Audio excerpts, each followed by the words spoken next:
Yun ang best judgment namin. Yun po ang tingin namin na mabuti po sa ating bansa. Ito, tinatanong ni Senator Bato sa senatorial hearing. Si Secretary of Justice Remulla kung bakit biniyahe nila si Pangulong Duterte kahit mali. Ang sagot nito ni Remulla, yun daw ang kanilang best judgment para sa bayan. Alam mo, Remulla, kahit ikaw, kunwari ikaw, ako nabubuisit ako sa pagmumukha mo ngayon. Pakiramdam ko, wala kang ginawang tama sa buhay mo. May anak ka pa na nakasuhan sa droga. Di ko na alam kung ano nangyari doon, di ko na narinig.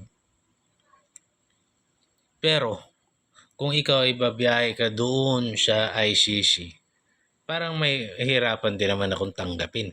Kahit bullshit pa ako sa inyo, ha? Kasi Pilipino ka eh. Dapat dito kakasuhan. You understand? Ba't kita ipapatapon doon sa ICC? Wala naman tayong jurisdiction doon. Wala naman jurisdiction yun sa dito mo ginawa kunwari yung krimen na inaako sa sayo. Diba? Aside from technicalities, alam na natin yan. Mali yung ginawa nyo talaga. Ang best judgment ko, kasuhan ka na lang dito sa korte. Maring iwa-whitewash mo. Pero yun yung best decision. Jablo pa yung tingin ko sa'yo. How much more si President Rodrigo Roa Duterte na mahal ng mga Pilipino?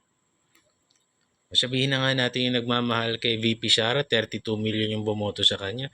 Higit pa ron dahil mas marami pa rin yung nagmamahal sa tatay niya. Mas mahal ng taong bayan si PRRD kaysa sa anak niya.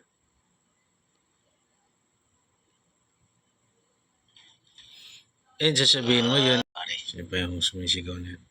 Sasabihin mo, yun ang best judgment mo. Ay putang ina, buti na lang hindi ka naging judge. Hindi ka rin yata dapat maging SOJ.